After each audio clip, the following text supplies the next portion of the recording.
What's going on, everybody? Wanted to give my thoughts on episode number 4 of the Halo television series. This episode was called Homecoming, and it deals a lot with John going home to his literal planet of birth to uncover even more mysteries about the artifact. And to me, this series continues to push the envelope in terms of the ideas that we started to see at the end of Halo 4. And that's why I'm loving it so much. We are starting to see that human side of the Spartans, and it was teased a little bit in the last episode. Definitely talked pretty pointedly in this episode. A big conversation between Miranda and Kai 125, talking about their, really becoming friends, honestly, in all of this, and in a way, even kind of saying they're sisters. But Kai basically says, quit looking at us like we're machines. We're so much more.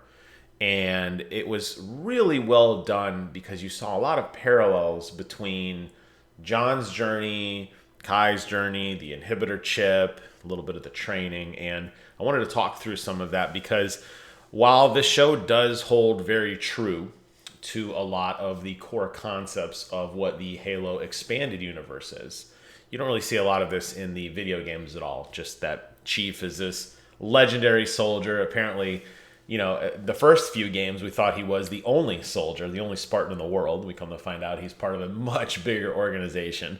But this legendary guy is just super soldier, goes and destroys people, doesn't really talk a lot, never takes off his helmet. And it's so interesting to see a totally different side of this character, where he is a person and he's actually starting to feel emotion really for the first time and coming to grips with a lot of what happened in his youth. I'm not quite sure how this is going to totally play out on the show, but obviously Spartans taken at a very young age as children, 6 years old, put through rigorous mental and physical stress, physically augmented. That's why they have all these ridiculous scars behind their neck and their back and their arms, as their body is literally ripped open from the inside out as they grow taller and faster in a matter of, right when they hit puberty. The books talk in great detail about the augmentation that the Spartan-IIs undertake, but a lot of that being suppressed by this inhibitor chip, basically treated as robots at this point.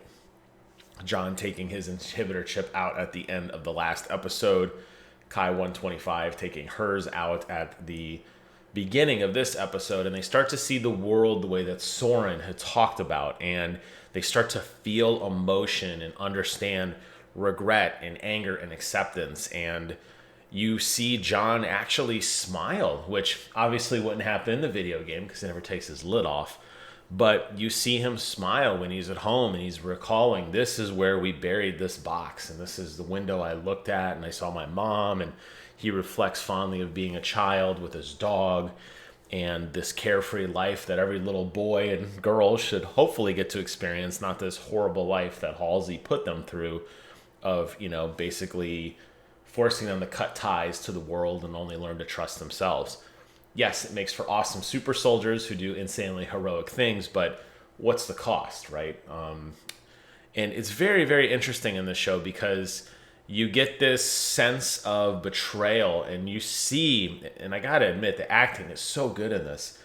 You see John kind of starting to doubt Halsey, which, think back to how this whole show began. He touched the artifact.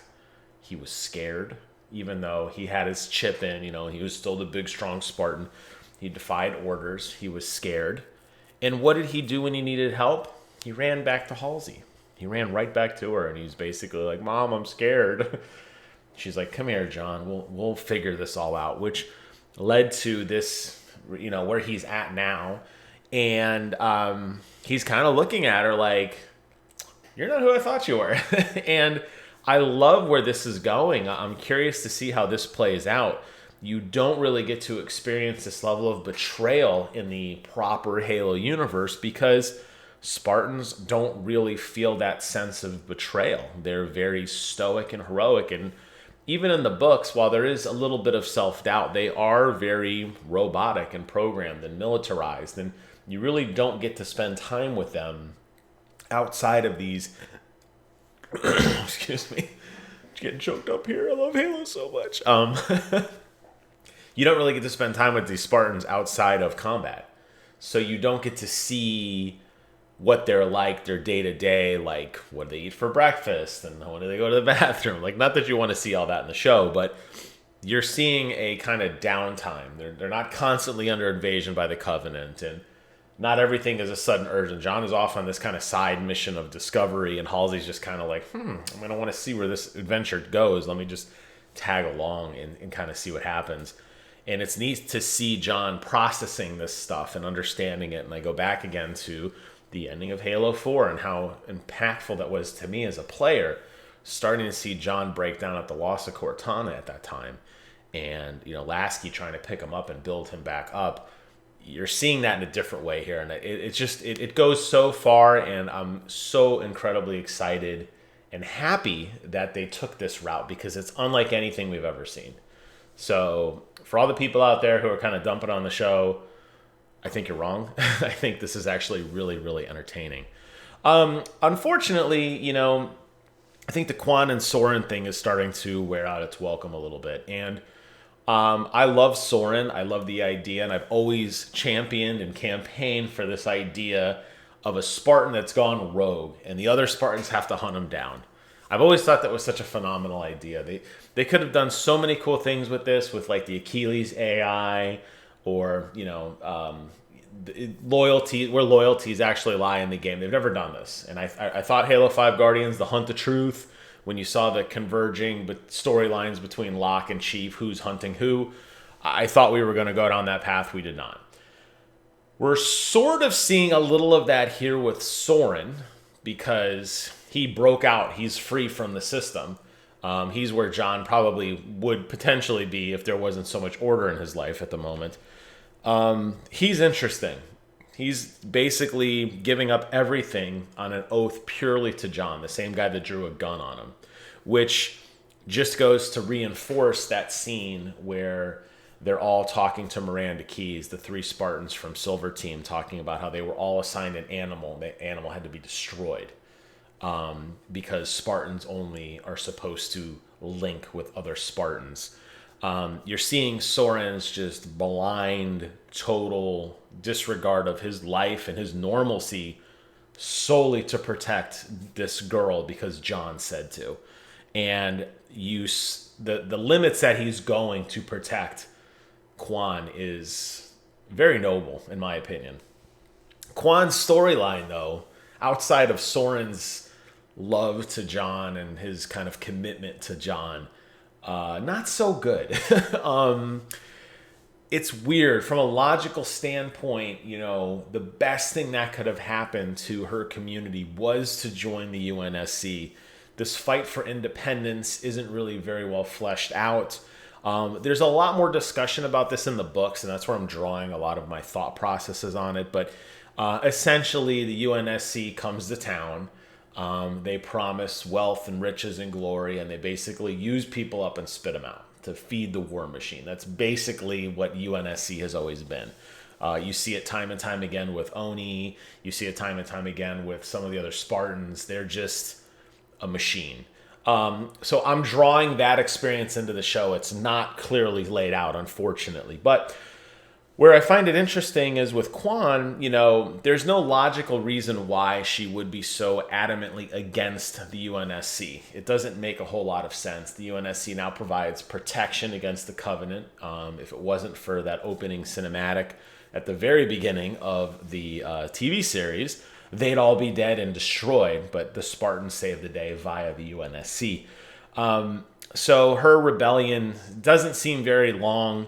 Thankfully, we come to find out in this episode, there isn't really much of a rebellion left. The one ally that she had seems to have kind of flipped on her.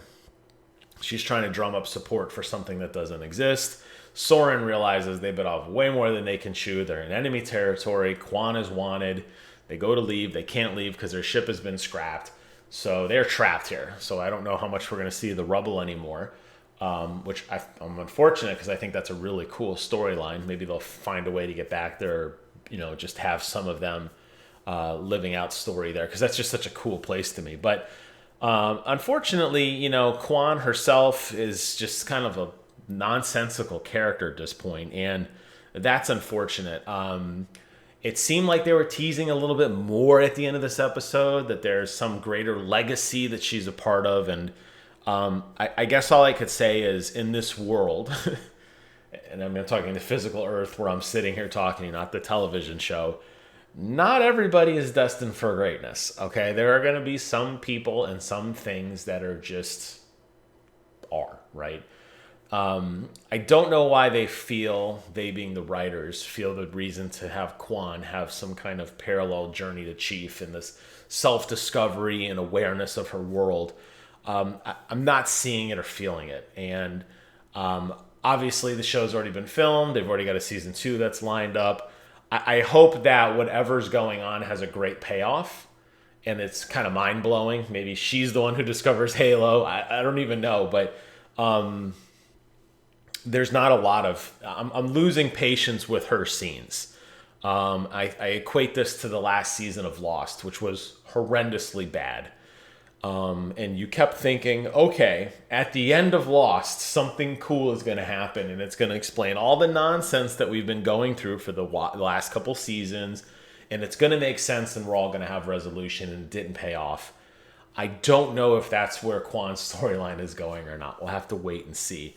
But everything else in this show, John, Halsey, Cortana, the Spartan Silver team, Soren, Kwan herself, not her greater journey, just her character, all very well done.